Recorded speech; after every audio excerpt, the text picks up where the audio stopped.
नमस्कार, मी प्राजक्ता धर्माधिकारी. माझा विशेष मध्ये आपल्या सगळ्यांचं स्वागत. 8 नोव्हेंबर 2016 या दिवशी पंतप्रधान नरेंद्र मोदींनी नोटबंदीचा ऐतिहासिक निर्णय घेतला आणि त्यानंतर त्याचे परिणाम भारताच्या अर्थव्यवस्थेवरती पाहायला मिळाले. चांगले की वाईट हा खरं तर चर्चेचा विषय आहे. मात्र त्यानंतर परत एकदा आपल्या अर्थव्यवस्थेला पूर्णपणे घुसळून टाकणारा निर्णय घेण्याचं ठरवण्यात आलं. संसदेमध्ये जीएसटी बिल मंजूर झालं आणि 1 जुलै 2017 म्हणजे आजचा दिवस अंमलबजावणीचा दिवस ठरलेला आहे. गेल्या आठवडाभर आपण एबीपी माझावर किंवा जागोजागी जीएसटी समजून घेण्याचा प्रयत्न करत आहोत. एक देश एक टॅक्स झाला, पण जेव्हा तो व्यवहारात आला तेव्हा नेमकं काय झालं याचा सगळ्यात मोठा रियालिटी चेक एबीपी माझानं केलेला आहे. आज सकाळपासून या संदर्भातलं वृत्त आम्ही दाखवतोय. त्यामध्ये अनेक ठिकाणी गोंधळाचं वातावरण पाहायला मिळतंय आणि म्हणूनच या सगळ्या संदर्भात चर्चा करण्यासाठी आणि आज आलेल्या समस्यांची उत्तरं जाणून घेण्यासाठी आपल्यासोबत चर्चेला असणार आहेत राज्यकर उपायुक्त डॉक्टर डेव्हिड अल्वारेस सर, आपलं स्वागत आहे. त्याचबरोबर प्रशांत कॉर्नरचे संचालक आहेत प्रशांत सकपाळ, जे ठाण्यामध्ये आपला व्यवसाय चालवतात.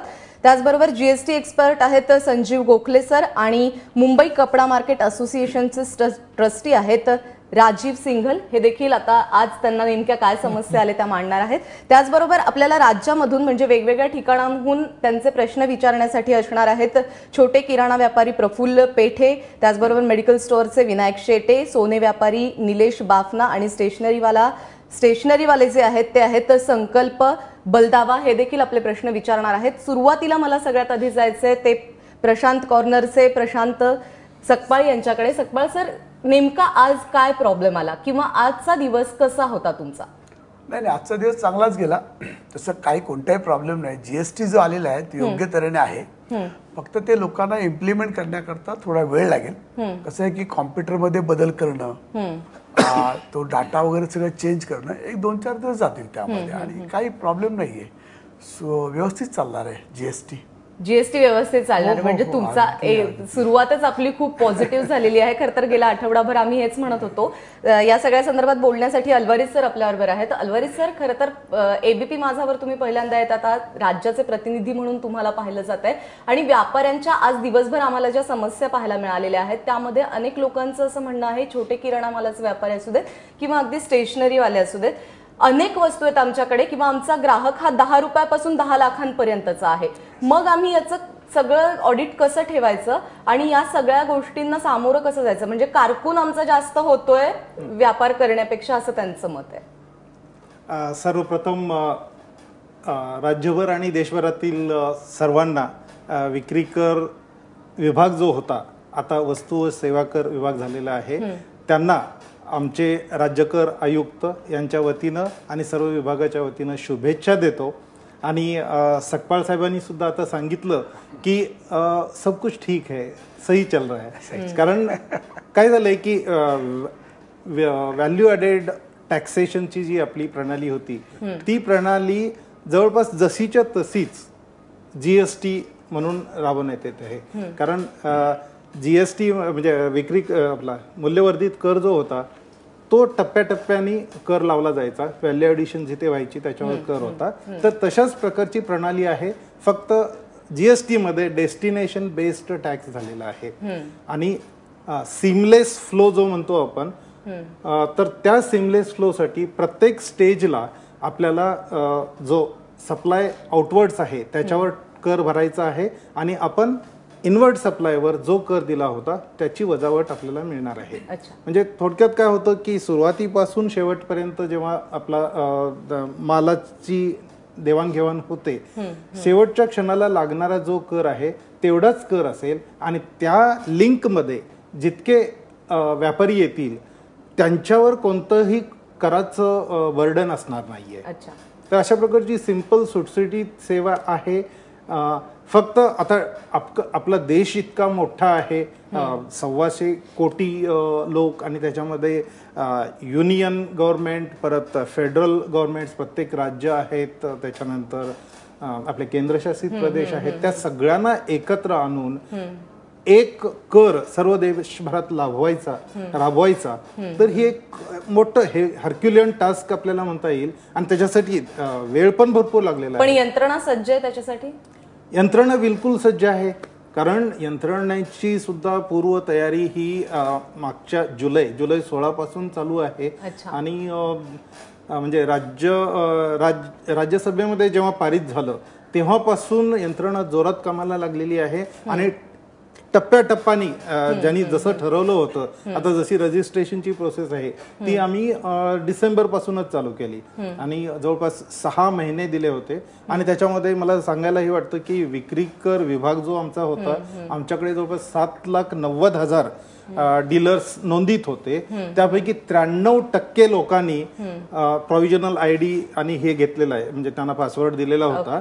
आणि त्यापैकी 90% हे मायग्रेट सुद्धा झालेले आहेत जीएसटी मध्ये. मात्र तुम्ही हे सगळं बोलत असताना मला सिंगल सरकारी या सगळ्या गोष्टींना म्हणजे ते सहमत नाहीयेत असं त्यांच्या चेहऱ्यावरून पाहायला मिळतंय. आणि कपडा असोसिएशनने तर 3 दिवसांचा बंद देखील पुकारलेला होता आणि त्यानंतरचा आजचा पहिला दिवस. आज काही काम झालंय की अजूनही तुम्ही विरोधातच आहात?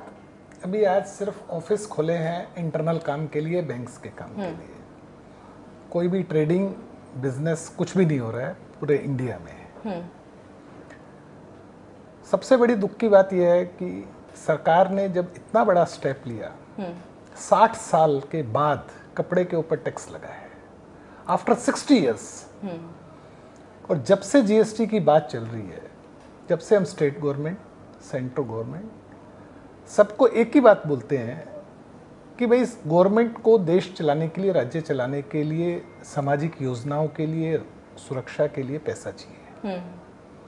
व्यापारी कहीं भी पैसा देने के लिए तैयार है. गवर्नमेंट को रेवेन्यू चाहिए, व्यापारी रेवेन्यू देने के लिए तैयार है. कपड़ा कोई भी तैयार होने से पहले कम से कम 10 से 15 हाथों से गुजरता है. और ज़्यादा कपड़ा जो देश में बनता है 90%, 90% अनऑर्गेनाइज सेक्टर से आता है. सिर्फ 10% जो बड़े प्लेयर्स हैं, जो अंडर वन रूफ या कंपोजिट मिल जिनको बोल देते हैं, वही बनाते हैं. तो सरकार को क्या कपड़ा व्यापारियों को, मैन्युफैक्चरर्स को कॉन्फिडेंस में नहीं लेना चाहिए था? घेतलं नव्हतं सरकारने कॉन्फिडन्स मध्ये? सर्व ज्या असोसिएशन्स आहेत किंवा सर्व ट्रेड आहे, जी आम जनता आहे, त्या सगळ्यांना जे मसुदे वगैरे तयार झाले ते वेब पोर्टलवर ठेवले होते. आणि त्यांच्या सूचना या लक्षात घेतल्यानंतरच कायदा बनवण्यात आला आहे. आणि तो केव्हापासून कायदा, म्हणजे जवळपास मला वाटतं वर्षभर तरी आपल्याला अवेलेबल होता. नहीं नहीं नहीं नहीं, नहीं, बिल्कुल गलत बात है. मुझे कहीं भी एक एविडेंस बता दीजिए कि हम जब से जीएसटी की बात चल रही है, प्री बजट सजेशंस जब सेंट्रल गवर्नमेंट को देते हैं, हमने क्लियर यही कहा कि जो आप 60 साल का जो प्रैक्टिस चल रही है उसको आप कुछ भी ओवरनाइट चेंज करें. गवर्नमेंट को रेवेन्यू चाहिए, हम रेवेन्यू देने का रास्ता बताते हैं. लेकिन कम से कम हमसे बात तो कीजिए. कहीं भी साहब सेलटेक्स तुम्ही रेव्हेन्यू, आता तुम्हीच म्हणालात की गव्हर्नमेंटला रेव्हेन्यू पाहिजे तर आम्ही रेव्हेन्यू द्यायला तयार आहोत. मग गव्हर्नमेंटने सांगितलं की जीएसटीच्या माध्यमातून रेव्हेन्यू द्या, मग याला विरोध काय? हाँ, मैंने आपको बताया ना कि ये अनऑर्गेनाइज सेक्टर से आता है. सेमी स्किल्ड, अनस्किल्ड या जो कारीगर टाइप के लोग रहते हैं, जो अपने हुनर में माहिर है. यहाँ कपड़े लाइन में मेरा बच्चा सीए है, लेकिन वो मेरी लाइन में नहीं आना चाहता. करेक्ट. बात आप समझ गए नहीं? आप इस लाइन में आप देखेंगे 95% शायद साहब अभी जब रजिस्ट्रेशन फ्रेश करेंगे तो प्रोप्राइटर, पार्टनर, डायरेक्टर्स की क्वालिफिकेशन भी अगर लेंगे ना, तो एक इनके पास डेटा तैयार होगा कि कितने इसमें highly qualified graduate, post graduate, double graduate, double post graduate, शायद चार्टर्ड अकाउंटेंट साहब भी बताएंगे, नहीं है लोग. आप मेरी बात समझिए ना. इसमें लोगों ने अपनी मेहनत से, अपने हुनर से, अपनी कारीगरी से इस काम को आगे बढ़ाया है. 90% जब देश का कपड़ा, आज मैडम 10.5 करोड़ लोग इससे जुड़े हुए हैं. मुझे साहब ये बता देवें कि कपड़ा व्यापारी या कपड़ा मैन्युफैक्चरर्स की किस एसोसिएशन को, किस बिजनेस चैम्बर ऑफ कॉमर्स को, हम स्टेट फाइनेंस मिनिस्टर मुंगंटीवार साहब से मिले थे.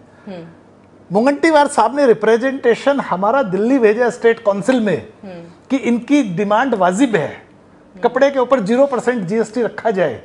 मुंगंटीवार साहब को हमने हमारे चैम्बर में बुलाया है. नाही, पण आता ह्या गोष्टी झाल्यात, म्हणजे याच्याबद्दल तुम्ही भेटलात, बोललात, मीटिंग झाल्या, बैठका झाल्या, सगळं झालंय, पण आता जीएसटी लागू झालेला आहे आणि आता हा इम्प्लिमेंट करताना तुम्हाला कपडा व्यापारी म्हणून काय समस्या येणार आहेत आणि त्याबद्दलची सोल्युशन्स आपण यांच्याकडून, अलवारीस सरांकडून घेऊयात. एक तो अनऑर्गेनाइज सेक्टर में जो कपड़ा बनेगा, हाँ, वो ऑर्गेनाइज सेक्टर के मुकाबले 10 से 15% उसकी कॉस्ट बढ़ जाएगी.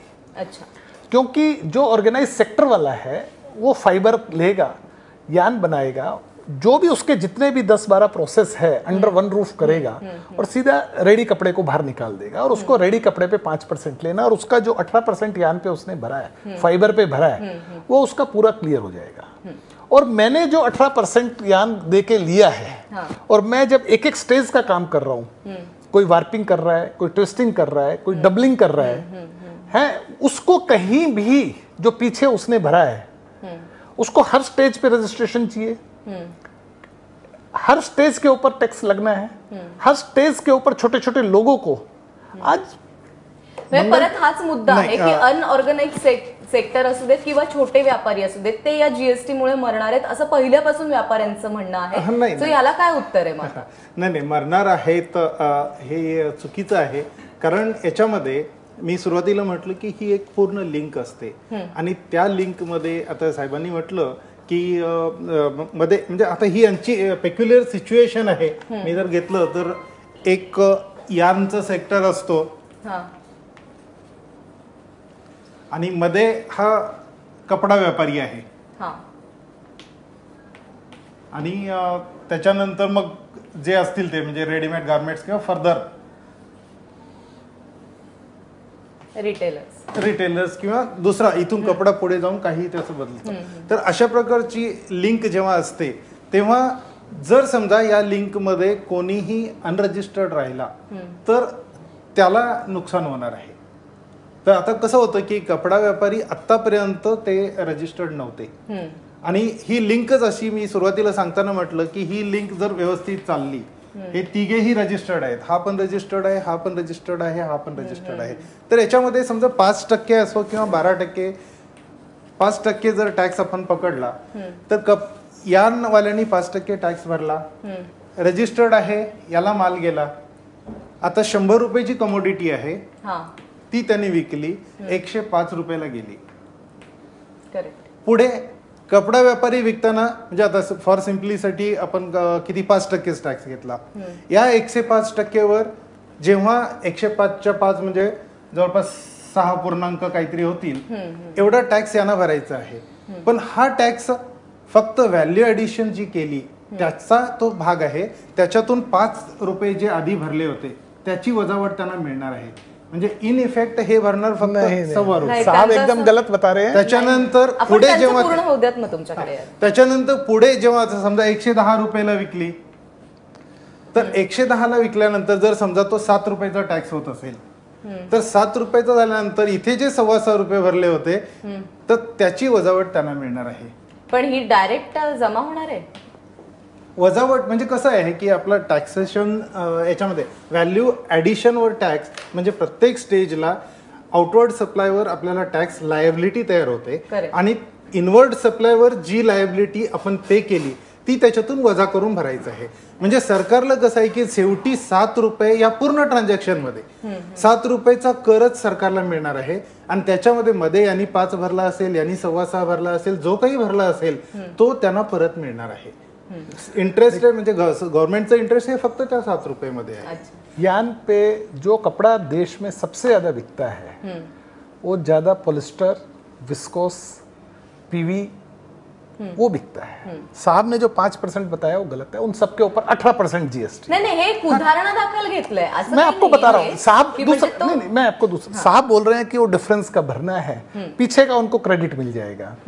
मैंने 18% दे के यान खरीदा, मैंने आगे जब कपड़ा बनाया और उस ग्रे को जब मैं कच्चे कपड़े को बिना धुले कपड़े को जब बेचूंगा तो मुझे मान लीजिए 100 रुपए की चीज है, मैंने 18 रुपया भरा, 118 रुपया. आगे मान लीजिए मैंने 125 रुपए में बेचा, साहब बोलते हैं मेरे को खाली 7 रुपए डिफरेंस का देना और वो 18 वापस मिल जाएगा. मुझे वो 18 का डिफरेंस वापस नहीं मिलने वाला है. साहब ये कलेक्ट कर ले, साहब ये करेक्ट कर ले. ओके, मी त्याच्यात बोलू. हा. म्हणजे कसं आहे की समजा साहेब तुम्ही 18 रुपये इथे भरलेलं असेल आणि पुढच्या स्टेजला जाऊन तुम्हाला 5 रुपये लागणार असेल तर याला इन्व्हर्टेड ड्युटी स्ट्रक्चर म्हणतात. इन्व्हर्टेड ड्युटी स्ट्रक्चर म्हणजे इनपुटमध्ये तुम्ही जास्त भरला आणि याच्यामध्ये तुम्ही कमी भरलेला आहे. तर उसमें प्रोविजन ऐसा है सेक्शन 54 है गुड्स अँड सर्व्हिस टॅक्स का. तर त्याच्यामध्ये कसं आहे की तुम्ही जे 18% म्हणजे इथे जास्त भरलेला आहे इथे कमी भरलेला आहे तर त्याचा जो फरक आहे तो 2 वर्षाच्या कालावधीमध्ये म्हणजे फ्रॉम रिलेव्हंट आता डेट्स दिलेले आहेत रिलेव्हंट पिरियड पासून 2 वर्षाच्या आतमध्ये तुम्हाला त्याचा रिफंड क्लेम करायचा आहे आणि रिफंड क्लेम केल्यानंतर विदिन 60 डेज आपल्याला तो रिफंड मिळणार आहे. नहीं, दैट इज द प्रोविजन. नहीं है. मैं इसका चाहिए साहब को नोटिफिकेशन दे दूंगा. हमारे को मुंगट्टीवार साहब ने सेल टैक्स कमिश्नर साहब के जो इनके बॉस है जलोटा साहब के पास भेजा था. जलोटा साहब ने हमारा ऐसे एग्जाम लिया जैसे किसी यूपीएससी के स्टूडेंट का लेते हैं. वहाँ इनकी पूरी टीम, साहब तो हमारे यहाँ चैम्बर में आए हुए हैं, पूरी टीम ऐसे क्रॉस एग्जामिनेशन किया, एकदम क्लियरली बाद में कहा देखिए हम आपकी बात पूरी समझते हैं, मानते हैं, it is a political move. नाही, पण आता असं आहे याच्यामध्ये की त्यांनी जे सांगितलंय तेच आहे की जर आता अशा पद्धतीचा कायदा नवीन आपल्या सरकारने केलेला आहे तर तो इम्प्लिमेंट करताना आपल्याला काय अडचणी येतात आणि त्या अडचणींमधून आपण पुढे कसं जायचंय याच्याबद्दल आपण बोलूयात. हाँ, अभी चलिए मैं साहब की बात मान भी लेता हूँ. एक बार मैं मानता नहीं हूँ लेकिन साहब बोलते हैं मानता हूँ. साहब एक बार मार्केट में आके देखें कि व्यापार कैसे होता है. जितनी बड़ी ये टेबल है ना उतनी बड़े लोगों के गद्दी है वहां पे, उसमें वो सैंपल रख के बैठ जाते हैं. कहाँ वो कंप्यूटर रखेंगे, कहाँ वो उस कंप्यूटर को चलाने वाले रखेंगे. नाही, पण हे बदल करायला हवेत ना आता. म्हणजे जर आपण देश बदलतोय आपण अर्थव्यवस्था बदलतोय असं म्हणणार असू तर ते बदल करायला बिल्कुल आपकी बात सही है. आपण बोलूयात गोखले सरांना थोडं. मी गेली 26 वर्ष प्रॅक्टिस करतोय ॲज अ सीए म्हणून. ती मानसिकता गेली साधारण 20-25 वर्ष बघतोय लोकांची की जेव्हा जेव्हा कर लावला जातो तेव्हा तो कर भरायचा नाही अशी त्याची मानसिकता असते. ती मानसिकता हळूहळू बदलते. आता ह्यांचा पर्टिक्युलर प्रश्न हा मला माहिती आहे की तो खरोखरच प्रश्न आहे. त्याच्यावर अर्थमंत्री मुनगंटीवार साहेबांनी पण मला आपण काल बघितलं त्यांनी सांगितलं की हा रिप्रेझेंट आम्ही करू, कदाचित त्यांना त्याचा दिलासा मिळेल सुद्धा. कसं आहे की हे आत्ताच आपण म्हणतो ना एखादी बेबी जन्माला आली आणि पहिल्याच दिवशी सगळं ते त्याचं पुढचं सगळं भविष्य आपण नाही सांगू शकत. त्याच्यात अनेक चांगल्या गोष्टी होऊ शकतील, काही गोष्टी त्यात सुधारू शकतो आपण. पण आता आपला जो प्रश्न आहे की ही जी बेबी जन्माला आली त्यात साहेबांनी म्हटल्याप्रमाणे त्यांचा जो प्रश्न आहे तो खरोखर जर असेल तर तो मांडला जाईल. मला वाटतं अनेक वेळा अर्थमंत्र्यांनी पण सांगितलंय की काही गोष्टी आपण आधीच सुधारल्या आहेत, काही गोष्टी आता आपण अजून सुधारू. ह्याचा अर्थ संपूर्ण कायदाच वाईट आहे किंवा एखादा त्या गोष्टीकडे बघायचा दृष्टिकोनच आपण नेगेटिव्ह ठेवा असं मला वाटत नाही. त्यांचे रिप्रेझेंटेशन त्यांनी जरूर करावं. परंतु एकंदर आपल्याला सगळ्या जगाचा आणि देशाचा विचार करता. मैं मैडम एक चीज बोल रहा हूँ, सरकार को रेवेन्यू, मैं 2 बात बोलूंगा आप उतने में समझ जाएंगे. सरकार को रेवेन्यू चाहिए. मैंने पहले कहा कपड़े यान पे पहले साहब ने जो बताया 12% सेंट्रल एक्साइज था, अभी इन्होंने 18% कर लिया, 50% रेवेन्यू जंप हो गई. उसके बारे में नहीं बोलेंगे. हमने हमारे रिप्रेजेंटेशन में लिख के भेजा है कि साहब सरकार को रेवेन्यू चाहिए, आप 12 से 18 कर लीजिए, अब 1 पॉइंट टैक्स रखिए, क्योंकि ये जो सेक्टर है इतना बिखरा हुआ है. नाही, पण आता तुम्ही सांगितलेले हे मुद्दे तुम्ही मुनगंटीवारांसमोर मांडलेत. मुनगंटीवार म्हणतात की केंद्राच्या या सगळ्या संदर्भात बोलणार आहोत. तर कदाचित जसं आता गोखले सर म्हणाले तसं तुमच्या मैं सरकार को ये बोल रहा हूँ कि आप 6 महीने एक बार इसको स्थगित कर दीजिए. अपने टेबल पे बैठते हैं. नाही, पण आता लागू झालेला आहे. आता आपण म्हणजे नियम लागू झालाय, कायदा लागू झालेला आहे, तर आपण त्याच्या स्थगित करण्याबद्दल जीएसटी काउंसिल ने जो निर्णय लिए थे उसके बाद कितनी चीजों का जीरो भी किया है, रिवर्स भी किया है. मैं क्या बोल रहा हूँ, we sit on a table. नाही, हे बघा तसं होऊही शकतं. सरकार तुमच्या मागण्यांचा विचार करेल आणि तुम्ही म्हणतात तसं स्थगित जर केलं तर कदाचित यांना दिलासा देखील मिळेल. पण आजचा आपला मुद्दा आहे जो आज दिवसभर म्हणजे आज पहिला दिवस होता जीएसटीचा आणि काल आपण जे बघितलं की प्री जीएसटी ऑफर्स होत्या, मोठ्या प्रमाणावरती आपल्याला सगळीकडे गर्दी पाहायला मिळाली आणि आज एकदम पुन्हा सगळं व्यापार शांत झालेला आहे.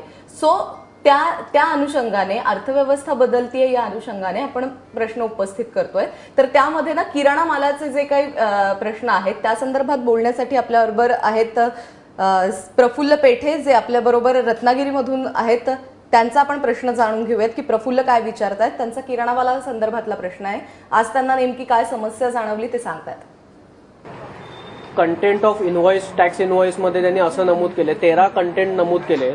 त्याच्यात एक जो कस्टमर आहे त्याचं नाव आणि पत्ता नमूद करायला सांगितलं. पण माझं रिटेल स्टोअर आहे, त्याच्यात 200 रुपयाचा कस्टमर आहे, 500 रुपयाचा कस्टमर आहे, कॅश कस्टमर आहे. तर त्यांचं नाव नमूद करायचं की नाही व त्याला ट्रान्झॅक्शन अमाऊंटला किती अमाऊंटवर कस्टमरचं नाव नमूद करायचं या संदर्भात काही माहिती हवी होती. अलवारीस सर ह्याच्याबद्दल. हो, याच्यामध्ये अशा प्रकारची सुविधा आहे की जर 50,000पर्यंतचा आपला इनव्हॉइस असेल तर त्याच्यामध्ये आपल्याला कोणत्या राज्याला तो माल जाणार आहे किंवा जो ग्राहक आहे तो कोणत्या राज्याचा आहे हे नमूद करण्याची गरज नाही आहे. कारण याचं गृहीतक असं आहे की वस्तू व सेवा कर हा डेस्टिनेशन बेस्ड टॅक्स आहे आणि त्यामध्ये आपल्याला डेस्टिनेशन म्हणजे शेवटी तो कुठे कंझ्युम केला जातो त्या राज्याला कर जाणार आहे. तर असं गृहीतक असल्यामुळे 50,000पर्यंतची मुभा दिलेली आहे. जर तुम्ही नमूद नाही केला तर 50,000पर्यंतच्या याच्यामध्ये तो महाराष्ट्र राज्याला जाईल. पण जर त्याच्या वर असेल तर तो रजिस्टर्ड असेल तर त्याचं जीएसटी आपल्याला नमूद करायचं आहे. जीएसटी जर नमूद केला तर पहिले 2 अंक जे असतात त्याच्या आधारावर आपण तो कोणत्या राज्यातला आहे हे आपल्याला आयडेंटिफाय समजू शकतं. पण जर नसेल तर फक्त राज्य जरी मेन्शन केलं तर त्याला आपल्याला त्या राज्याला तो कर जातो. म्हणजे जेव्हा आपण प्लेस ऑफ सप्लाय हा कॉन्सेप्ट फक्त आता किरकोळ व्यापाऱ्यांच्याच नव्हे तर सर्व व्यापाऱ्यांसाठी प्लेस ऑफ सप्लाय हा कॉन्सेप्ट आलेला आहे. आणि प्लेस ऑफ सप्लाय मध्ये जर आपल्या राज्यामध्येच तो माल गेलेला आहे असं जर दाखवलं तर त्याला इंट्रा स्टेट सेल म्हणतात. आणि या इंट्रा स्टेट मध्ये त्याला SGST आणि CGST असे 2 कर लागतील. आता समजा हा 18% जर केंद्राने हे केलेलं असेल तर त्याच्यापैकी 9% CGST मध्ये आणि 9% SGST मध्ये. आणि जर समजा माल दुसऱ्या राज्यात म्हणजे इंटरस्टेट असेल तर त्याच्यावर 18%चा जो IGST तुमचे आक्षेप आहेत. मॅडम असं आहे सर, त्यांचा प्रश्न तुम्ही समजून घ्या. त्यांचा प्रश्न असा होता की आम्ही रिटेल व्यापारी आहोत, रोजच्या रोज असं छोटं गिरायक आहे, ते माल येतो घेऊन जातो. 10 रुपये त्याचा प्रश्न 10 रुपयाचा 200 रुपयाचा छोटा व्यापारी येतो तर तो असा विचारतोय तुम्हाला की आम्ही बिल कसं बनवायचं. तुम्ही सांगितलं की त्याचं नाव घाला, त्याचं बिल बनवा. तर कशा पद्धतीत हे रिटेल व्यापार छोट्या दुकानदार म्हणतो तुमच्या. त्यांनी तो प्रश्न विचारला होता की राज्य लिहा वगैरे म्हटलेला आहे म्हणून मी म्हटलं.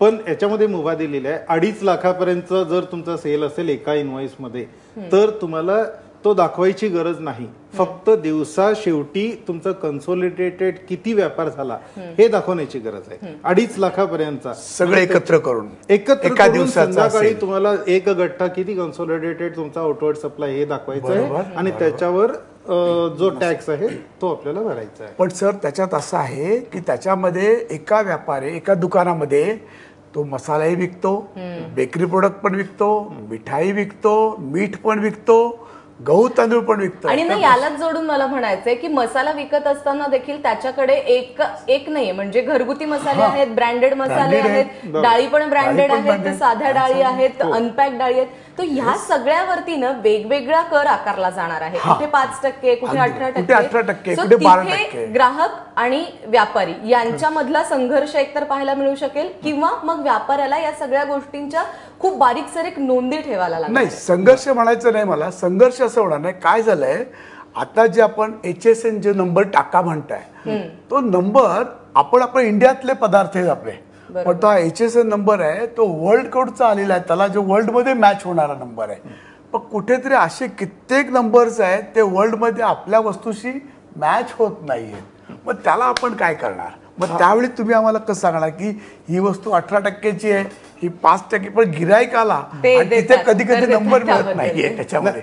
मला एक सांगा साहेब की वस्तू व सेवा कर 1 जुलैपासून लागू झाला.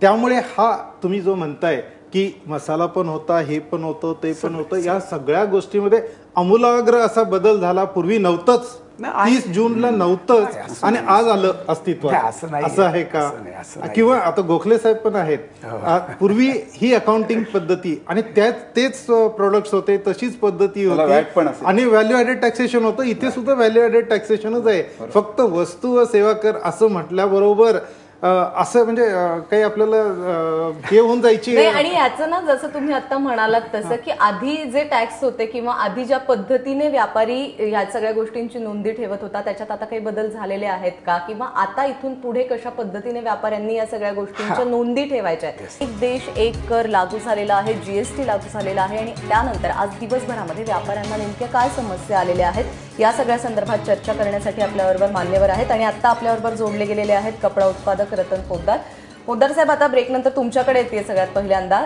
याआधी देखील कपडा उत्पादकांची म्हणजे सिंगल साहेब होते त्यांच्याशी बोललेलो आहोत, मात्र तुम्ही आता रिटेल व्यापार करताना तुम्हाला या जीएसटीचा कसा त्रास होणार आहे किंवा काय समस्या तुम्हाला उद्भवणार आहेत? असं आहे की मी रिटेल मॅन्युफॅक्चरर आहे, कापडचे मॅन्युफॅक्चरर आहे, आणि 3 जूनला श्रीनगरमध्ये हे कापडवरती जीएसटी किती लागणार आहे ते आपण निर्णय केले शासनाने. 6 जूनला नोटिफिकेशन आले. 24 दिवसात कसं इम्प्लिमेशन करायचे ये it's very difficult thing to assume that thing how we can implement this thing. आज कोई बच्चा होता है उसको पहले नर्सरी में भर्ती करते हैं, फिर केजी होता है, फर्स्ट सेकंड और 10वीं तक जाता है तो बोर्ड की एग्जाम होती है. 23 दिन में अगर सरकार ने भी ये बनाया है कानून या जो चीज़ की है, वी अप्रिशिएट कि उन्होंने जो काम किया है जीएसटी का बहुत बढ़िया है, लेकिन 23-24 दिन में कपड़ा व्यापारी या जो मैन्युफैक्चरर कैसे इंप्लीमेंट करे? आज कालवादेवी में हमारी दुकानें हैं, छोटी छोटी दुकानें हैं, 100 स्क्वायर फीट की दुकानें बैठते हैं, रेंटल रहते हैं, वहाँ पे कंप्यूटर लाना, उनको बैठाना, सेटल करना है, अकाउंट्स लाना, चलान बनाना, एक एक चीज़ का input credit output credit, there so many things we have not been taught for. उसको जो सिखाना चाहिए, जो चीज ट्रेनिंग होनी चाहिए, वो कैसे आप पण मग आता असोसिएशननेच हे काम करायला हवंय म्हणजे असोसिएशन करत आहे, पर 20 दिवसात, 23 दिवसात, 25 दिवसात कसा होणार? कमी वेळ दिला सरकारने आणि म्हणून हे सगळं तयार होऊ शकत नाही. आणि कपडा व्यापार तर या आधी कुठल्याच कराच्या अंतर्गत नव्हता आणि आता तो एकदम जीएसटी मध्ये आलेला आहे. सो मग यांना तयारीसाठी वेळ दिला नाही सरकारने?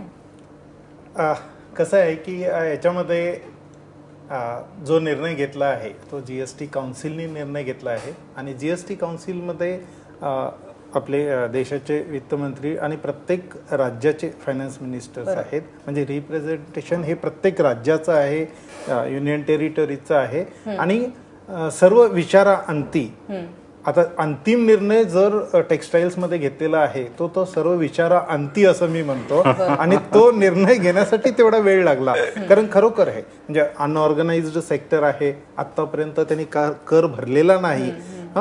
पण इथे आता अशी स्थिती उद्भवलेली आहे की एखादा जर या लिंकमध्ये अनरजिस्टर्ड राहिला तर जे समोर आहेत त्यांना इनपुट टॅक्स क्रेडिट मिळणार नाही आणि इथे जे आहेत तर यांच्याकडून अनरजिस्टर्ड डीलरकडून विकत घेतल्यामुळे ती लिंक खंडित होते.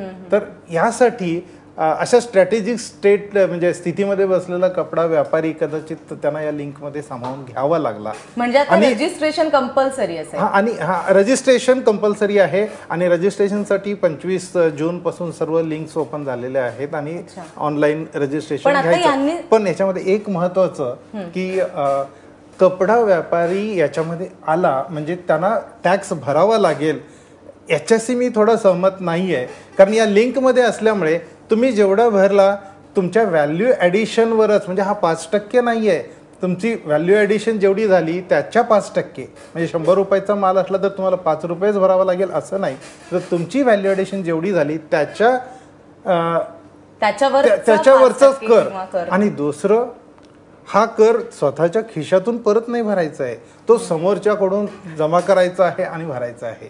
तर त्यामुळे आपल्या प्रॉफिट लेवलला काही त्याच्यामध्ये इजा केलेली आहे असं मला. पण आता यांनी आता जे सांगितलं ते की छोटे छोटे दुकानदार आहेत आणि त्यांना मग आता कम्प्युटर आलं, ते जवळ ठेवणं आलं, बाकी सगळ्या गोष्टी ज्या आहेत त्याच्या नोंदणी करणं आलं, तर हे कंपल्सरी आहे का? याला काही ऑप्शन्स आहेत म्हणजे तुम्ही त्यांना ऑप्शन देऊ शकता? नाही, ऑप्शन्स म्हणजे कसं आहे की आता हे कॉम्प्युटर आता ठीक आहे, म्हणजे कपडा व्यापारी हा एक घटक आपण बाजूला ठेवूया, पण इतर घटकांसाठी सुद्धा जे छोटे छोटे डीलर होते, 5 लाख जेव्हा टर्नओव्हर होता, म्हणजे 2005ची वगैरे गोष्ट करतोय मी, तर त्यावेळी सुद्धा इट वॉज व्हेरी डिफिकल्ट. आम्ही e filing, E registration, e filing of returns, E payment अशा मोडमधून आम्ही गेलो.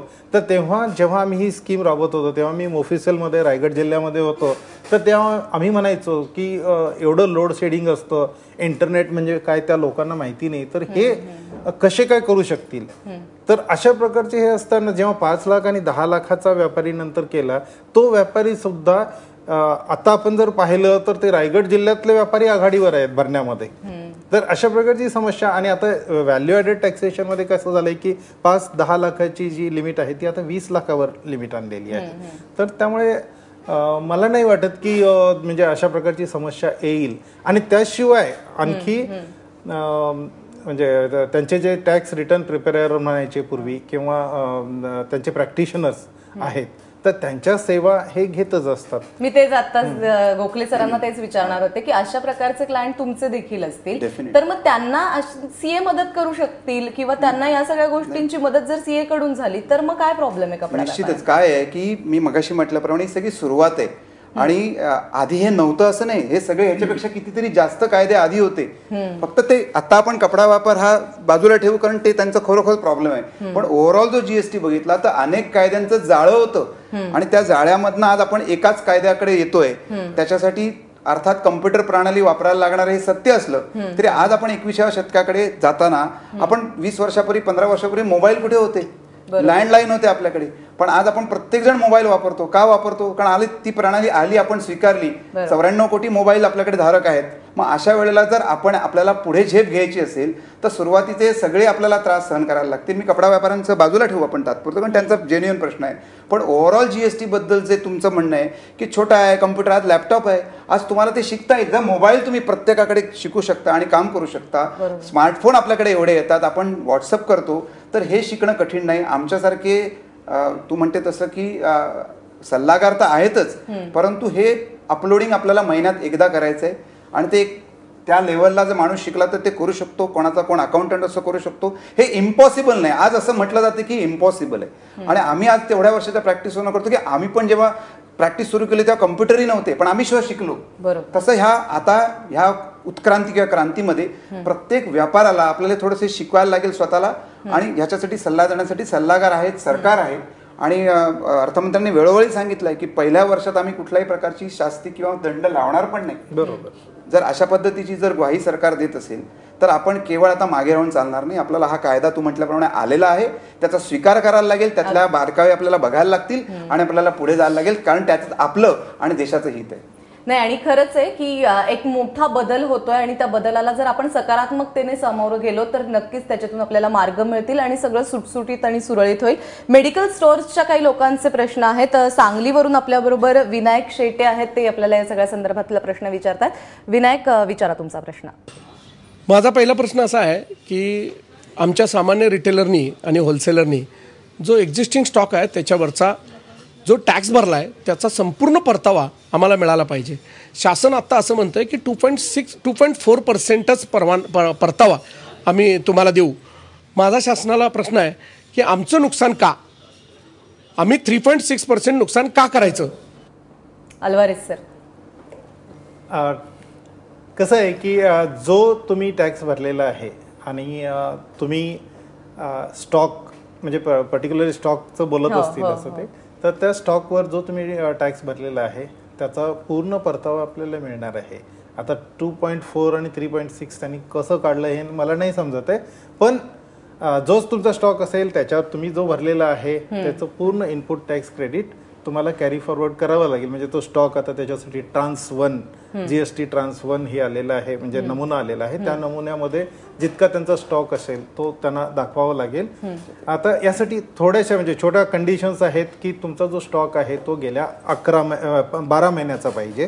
त्याच्यानंतर तुम्ही रेग्युलर टॅक्स पेयर म्हणजे गेल्या 6 महिन्यातले तुम्ही रिटर्न जुन्या कायद्यामध्ये भरले असले पाहिजेत किंवा नवीन कायद्यामध्ये सुद्धा तुम्ही रेग्युलर टॅक्स पेयर पाहिजे किंवा तो जो माल तुम्ही विकणार आहात तो टॅक्सेबल अशा प्रकारचा पाहिजे. जर तुम्ही टॅक्स फ्री गुड्स किंवा एक्झम्प्टेड गुड्सचा जर त्याच्यातून निर्मिती होत असेल तरच तुम्हाला इनपुट टॅक्स क्रेडिट मिळणार नाहीये. नाहीपेक्षा तुम्हाला पूर्ण त्याचं क्रेडिट मिळणार आहे. गोखले सर. त्याच्यात असं आहे की 5 ते 12 जर हा गट असेल जीएसटीचा तर आणि तुमच्याकडे त्या मालाचे प्रत्येकाचं वर्गीकरण किंवा इनव्हॉइस नसेल अच्छा. तर 40%च त्यांना क्रेडिट मिळणार आहे.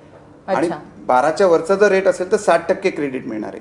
सरकारचा त्याच्यामधला उद्देश आहे की तुमच्याकडे त्याचं बिल नसेल समजा तर तुम्हाला तरी ते क्रेडिट देणार आहेत. खरं तर बिलाशिवाय कुठलंच क्रेडिट अवेलेबल होत नाही, परंतु जुना वॅटच्या अंडर जे हे बिलाची कंपल्सरी नसल्यामुळे सरकारने त्याचं 40% दिलंय. तर हे केवळ पुन्हा मी सांगतो की हे केवळ आत्तापुरतं आहे.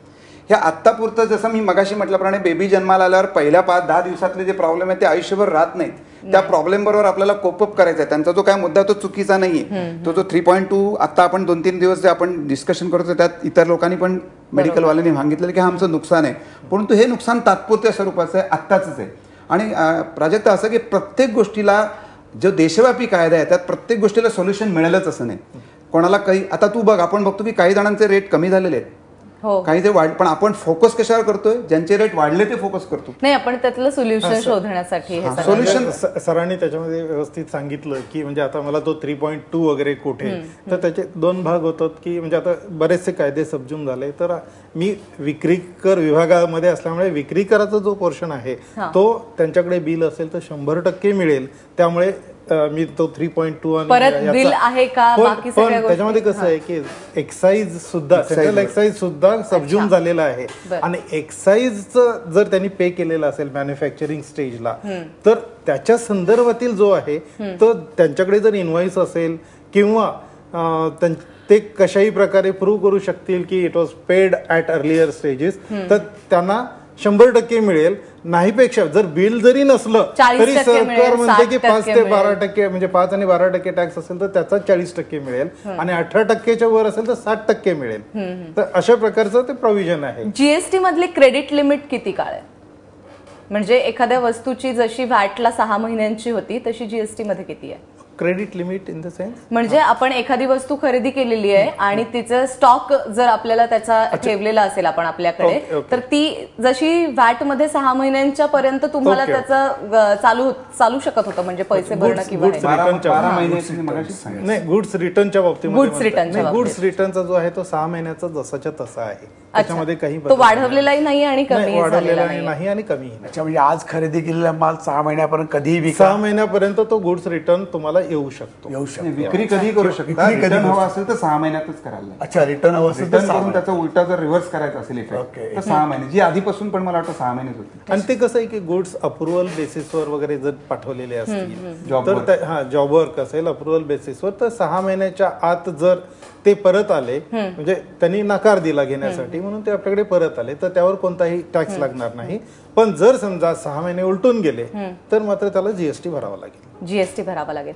आपल्याला ना पुढचा स्टेशनरी बद्दलचा एक प्रश्न औरंगाबाद वरून आलेला आहे. संकल्प बलदावा हे आपल्या बरोबर आहेत तर त्यांचा प्रश्न काय आहे तो जाणून घेऊयात आणि त्या संदर्भातलं उत्तरही पाहूयात. स्टेशनरीमध्ये आम्हाला मेजरली प्रोडक्ट्समध्ये HSN कोडमध्ये आतापर्यंत प्रॉब्लेम्स आहेत. HP कंपनी जी आहे असं एक कार्ट्रिज आहे तर याच्यामध्ये हा एक प्रोडक्ट आहे आमच्यासाठी पण याच्यामध्ये कोणत्या प्रिंटरला लागणार तो मल्टी फंक्शन आहे सिंगल फंक्शन आहे त्याच्यावर याचं कोड डिसाईड करायचं सांगितलंय. आता हे 6 प्रिंटरला लागतो, सिंगल फंक्शनलाही लागतो मल्टी फंक्शनलाही लागतो. आम्ही 15 दिवसापासून कंपनीला HSN कोड मागतोय. 4 प्रोडक्ट्स आहे या कंपनीचे, टोनर्स आहे कार्ट्रिजेस आहे आणि ते पण त्यांच्याकडून काहीच क्लिअरिटी नाही ना HSN कोड देत आहेत ना किती % टॅक्समध्ये आहे त्यामुळे याचा सेल मला करता येत नाही आहे. मग दुसरा एक आपलं हायलायटर आहे. या कंपनीचे हायलायटर आहे ते म्हणतात 18% टॅक्स लावा आणि त्यांनी HSN कोड दिलाय तो एक पर्टिक्युलर कॅटेगरीमध्ये आणि तेच दुसऱ्या कंपनीने हाच हायलायटर त्यांचा आहे त्याचा कोड वेगळा दिलाय. आता 2 कंपनीज वेगवेगळे कोड देत आहेत तितकं शक्य नाही होणार. आता कोणत्या कंपनीचा प्रोडक्ट आम्ही विकणार तर त्याच्यावरून जर रेट डिसाईड होणार आहेत तर प्रॉब्लेम असा येतो का कसं आम्ही फेस करावं. अलवारीस सर बरोबर आहे. म्हणजे हार्मोनाइज सिस्टीम ऑफ नॉमेनक्लेचर गुड्सच्या बाबतीमध्ये आणि आता वस्तू आणि सेवा कर म्हणतो तर सेवामध्ये सर्व्हिसेस अकाउंटिंग कोड, हे 2 कोड आलेले आहेत. आणि यामध्ये आपल्याला माहिती आहे की हा जो कोड आहे तो 8 आकडी कोड आहे, त्याच्यामध्ये 8 डिजिट्स येतात. आणि सरकारने समजून घेतलेलं आहे की हे 8 डिजिट्स जर राबवायचे झाले तर फार हेक्टिक शेड्यूल होईल, कारण आता फक्त 2 आणि 4 डिजिट्स मध्ये त्यांना इतक्या समस्या येत आहेत. तर सुरुवातीला त्याच्यामध्ये पण शिथिलता केलेली आहे. जर समजा 1.5 कोटीपर्यंतचा तुमचा व्यापार असेल तर तुम्हाला कोणत्याही प्रकारचा HSN कोड वगैरे द्यायची गरज नाही. जर समजा धंदा आपला 1.5 कोटी ते 5 कोटीपर्यंत असेल तर आता हा HSN फक्त 2 आकडी द्यायचा आहे. 2 आकडी म्हणजे कसं आहे की HSN कोडचं सूत्र चॅप्टर म्हणजे मोठं हेडिंग असतं, त्या चॅप्टरमध्ये पहिले 2 कोड येतात, पहिले 2 अंक, त्याच्यानंतरचे 2 अंक हेड असतो म्हणजे कोणत्या हेड खाली येतं, नंतर सब हेड आणि सब हेड, असे 2-2-2-2 8 आकडी तो बनलेला असतो. तर 1.5 कोटीच्या खाली आपल्याला कोणताही नंबर नमूद करायची गरज नाही. 1.5 ते 5 कोटी असेल तर फक्त 2 आकडी म्हणजे तो कोणत्या चॅप्टर मधला आहे हे सांगायचं आहे. पण ते कंपनीने त्या प्रत्येक प्रॉडक्टला तो कोड दिला पाहिजे तरच ते व्यापाऱ्यांसाठी सोयीस्कर ठरेल. काय हे कुठे कोड अवेलेबल आहेत व्यापाऱ्यांना दुसरीकडे कुठे? आता बरेचसे मोबाईल ऍप सुद्धा आलेले आहेत. फक्त मोबाईल ऍप मध्ये आपली कमोडिटी टाकली तरी सुद्धा आपल्याला मिळेल. आणि आपली याची वस्तू व सेवा कराची जी वेबसाईट आहे cbc.gov.in किंवा gst.gov.in, तर यामध्ये सुद्धा आपल्याला हे HSN कोड वगैरे मिळू शकतील. सतपाल सरांना पण कसं आहे मॅडम माहिती का, आता जेवढे वस्तू आहेत जेवढ्या वस्तू आहेत त्या सगळ्यांचा HSN कोडच पहिले मिळत नाही लोकांना, तोच पहिले शोधावा लागतोय. कुठे कुठे लागतच नाही HSN कोड, तो कोड लोकांचा प्रॉब्लेम आहे. तो कोणत्या हेडमध्ये चॅप्टर मध्ये आहे हे जरी आपण शोधून काढलं म्हणजे सुरुवातीला ठीक आहे, इट इज वन टाइम, आणि एकदा शोधून काढलं की तो लाईफ टाइम आपला होणार आहे, त्याच्यात कोणताही बदल. नेहमीने कधी कधी वस्तू आणि त्या बदलत असतात. कंपनी पण रोज नवीन एखादा प्रोडक्ट तयार करत असते, मग त्यावेळी HSN नंबर नवीन तयार करणार का? साहेब, HSNचं सूत्रच असं आहे की एका प्रकारच्या सर्व गोष्टी त्या याच्यामध्ये येतात. आता 8 अंकी म्हटलं तर त्याचं मायन्यूट एकदम तो म्हणजे एका सजातीय प्राण्यांच्या म्हणजे गोष्टींच्या सोबत जातो. आणि सजातीय या गोष्टींचं जेव्हा आपण हे वाढवत जातो तेव्हा म्हणजे त्याच्याच आजूबाजूला असतील त्या सगळ्या गोष्टी. म्हणजे असं नाही की त्याच्यामध्ये थोडस आता हे बदल झाला, ते सांगत होते ना त्या कार्ट्रीजमध्ये, पण त्या तिथेच असतील आजूबाजूलाच. पण असं सरकार असंच म्हणतं ना की याच्यामध्ये सुद्धा तुम्हाला मोठी व्यापाऱ्यांना पुन्हा एकदा शाळेत गेल्यासारखं वाटणार आहे. शाळेचा प्रश्न नाही होतो, फक्त थोडं चेंज झालं की तो 12% जातं, थोडं चेंज झालं की 18% जातं. व्यापार तिकडे घाबरलेला आहे की आम्हाला नक्की सांगा की असं नाहीये. साहेब म्हणतात तसं नाहीये. इतका फार छोटा बदल असा जर झाला तर लगेच बदलत नाही रेट. पण बरेचसे रेट जर आपण जीएसटी काउन्सिलने बघितलं ते पूर्ण प्रॉडक्टला आहे, एका प्रॉडक्टला 12%. सर हे याच एक उदाहरण देते वाटल्यास मी. आपण इथे एकत्र बसलोय म्हणून तुम्ही म्हणताय, पण जे अधिकारी जेव्हा येतात ना साहेब, तुमच्या एवढे सगळे दोघांसारखे समजून कोणी सांगत नाही हो. तो म्हणतो अरे काय झाले 18%च होत होतं, तू चोरच आहे, तू हेच केलंय. नाही उदाहरण साहेब, एक उदाहरण सांगतो. आमच्याकडे आता परवा सेल टॅक्स झाली गेल्या वर्षी.